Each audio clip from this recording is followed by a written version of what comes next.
Hey guys, what is up? This is Matthew Davis, me once again. Welcome back to another movie review, aka After I Saw. This time it is going to be on Knock at the Cabin. Now, Knock at the Cabin involves this couple with a daughter. Both of them are dads. We follow them as a group of people show up at their vacation home, which is a cabin.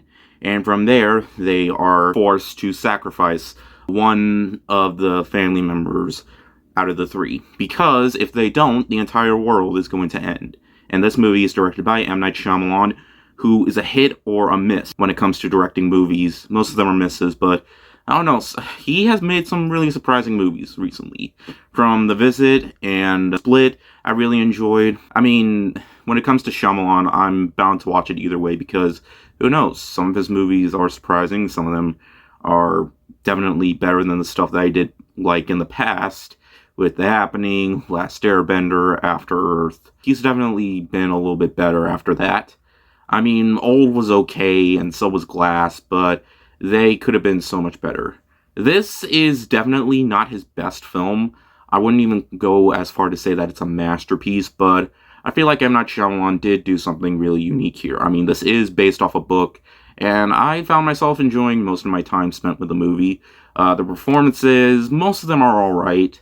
I mean, they're definitely better than whatever the hell Mark Wahlberg was doing in The Happening, but they definitely do try giving it their all. But I feel like the standout performance here is Dave Bautista. I think he's great in the movie. I feel like he is the show stealer, even though he's more of the villain side of the movie. Though I'm not sure if I would really consider any of them the villain. I mean, they're found to be crazy people pretty much, but basically, I'm not going to say if they're actually right about the world ending. You're just going to have to watch the movie for yourself.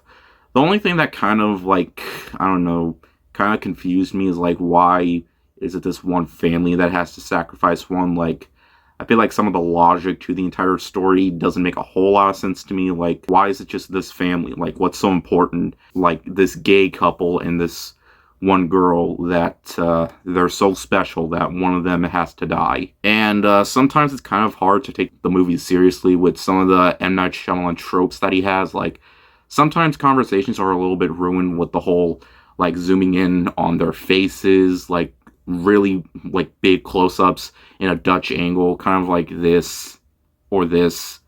I mean, it's something that we've seen, but it does fall into a lot of the tropes that we see in Shyamalan movies, but Shyamalan doesn't star in the movie this time, so there's that. As for the twist, yes, there's always going to be a twist.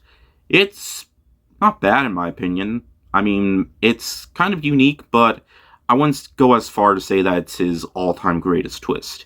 I mean, some of his twists in modern time I can definitely say are very easy to spot and you know exactly what's going to happen. As for me, the movie had just enough tension for me to not know what the entire twist is going to be. I mean, some people might predict it, some people might not predict it, but either way, I feel like the movie is very thought-provoking and it definitely is a movie that kept me wanting to know what would happen, and the movie is very well paced too. Like, when it opens up, it pretty much gets right to the point. It basically goes right to the people, like, going at the cabin, pretty much, and we do see backstories of the two guys and the girl in before they got to the cabin.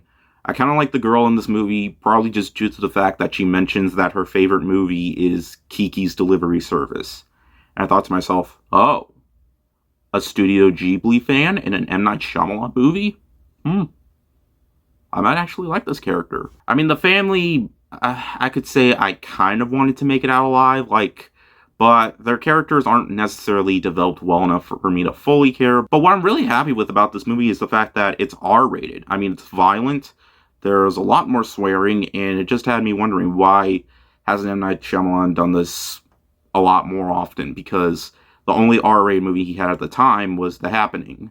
So it's nice to see him push the limits of his movies, because most of them are PG-13. I don't know why he hasn't done an R-rated movie more often, but yeah, in the end, guys, Knock at the Cabin is flawed. It is very flawed, but needless to say, I like what M. Night Shyamalan was going for here. The movie wasn't boring. Like, when the hour mark hit, I was just thinking to myself, wow, an hour has passed by?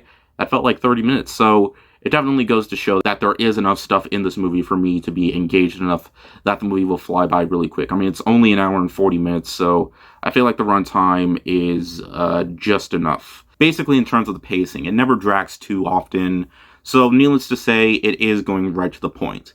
The story might be hit or miss for some people. For me, I was engaged enough. Sure, its logical sense isn't entirely flawless, but for me, I feel like what really made the movie work was the fact that this had more tension. Not necessarily in a terrifying type of way, but in a very, like, story-driven type of way. And it's one that I found myself mostly enjoying. I definitely feel like this is one of Shyamalan's better films. I liked it more than Glass. I liked it more than Old. Needless to say, it's still not going to win everybody over, but if you're like a true M. Night Shyamalan fan, you might be satisfied with this one. Anyways, thank you guys so much for watching, and I'll see you guys later. Word out.